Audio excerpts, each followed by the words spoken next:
ikaze rero kuri YouTube channel yacu y'Igikoni Time. Uko menyereye ni Ahiyete yo muri gukomeza gutekana. Uyu munsi wakwibaza ngo turi buteke iki. Uyu munsi ndi watekere igitoki. Abenshi bazi ngo igitoki ngo ntibagikunda, bamwe bafite impamvu zitandukanye ngo kubera ko bagiteka inteko imwe. No munsi rero tugiye kubihindura. Igitoki abantu bagomba kugikunda. Turabihindurisha iki rero? Turi buteke igitoki tugitetse mu buryo bushyashya, umuntu wese yakwisangamo akagikunda, akumva uburyo kiryoshye. Umwana, umuntu mukuru, umusaza, umukecuru bose bakirya, biterwa n'uburyo biyumva. Ni muko cyane rero uburyo tubiteke icyo gitoki. Igitoki cyanjye rero namaze kugihata, ntabwo nagihatiye hano kuri kamera, ariko mwese murabizi guhata igitoki nagihase, ndangije ngikatamo kabiri gihagaze. Ubu nibyo tugiye gutangira, ariko ntabwo ndi gutegishyira mu mavuta direct, ndabanza nceho uturongo tumanutse kugira ngo ikirungo ningishyiramo kize koroha kugira ngo cyinjiremo neza n'uburyo bwiyongere.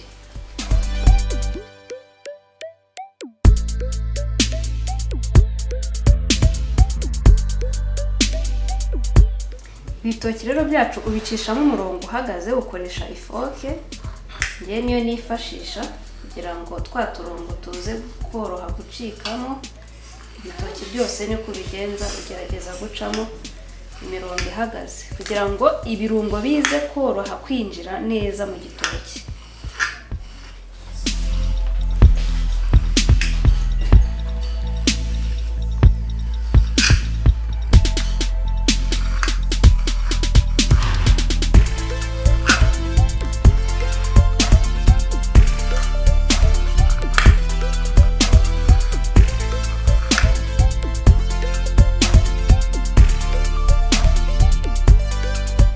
Byacu rero ureba ahantu wabishyira, yaba mu isafuriya, yaba mu gisorori, hose wabishyiramo, biterwa n'igikoresho ufite.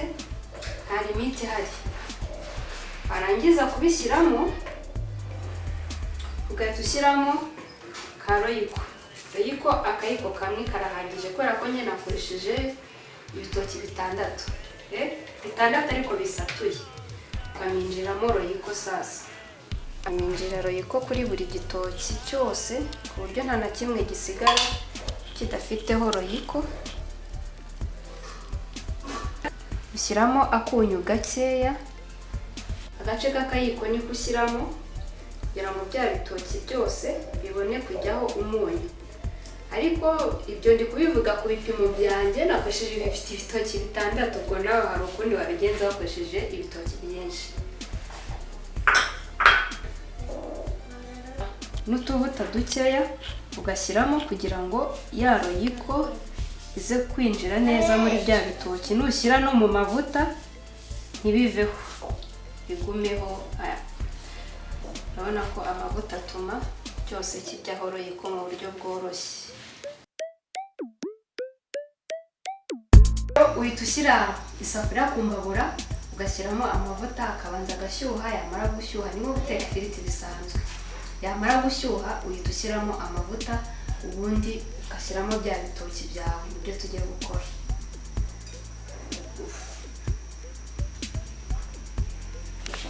Amavuta rero yacu yamaze gushya, yashyushye. Iminota 5 bihagije bitewe n'umuntu. Iminota 5 ni na myinshi kwanza. Iminota biterwa n'uburyo umuriro wawe ungana. Rero ayacu yahiye, tugiye guta dushyiramo bya bitoki byacu.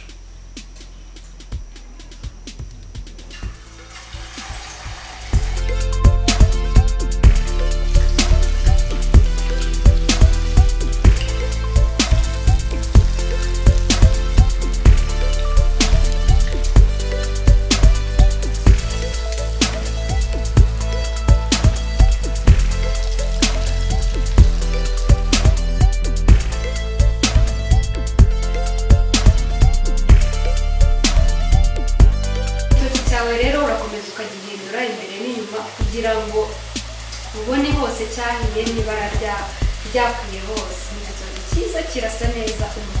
Nawe iyo ubiteka uba ubyibonera ko ari cyiza cyane.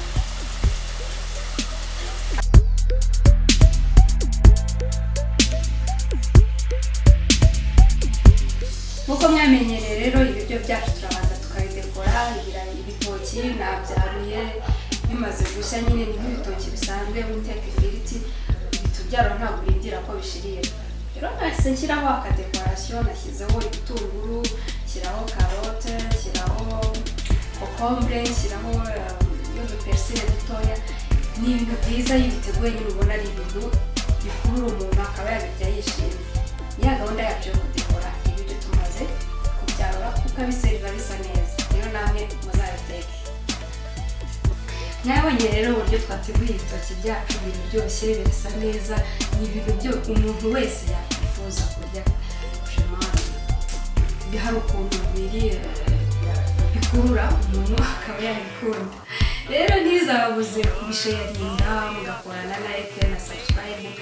Ntimwibagirwe gukanda kuri ya nzogera kugira ngo mujye mubona amavideo agenda aza buri munsi y'ibintu zitandukanye. Nk'uko bimenyereye rero ni igikoni time YouTube channel yacu iteka y'ibintu zitandukanye. Ni Ariete wabateguriye video zacu rero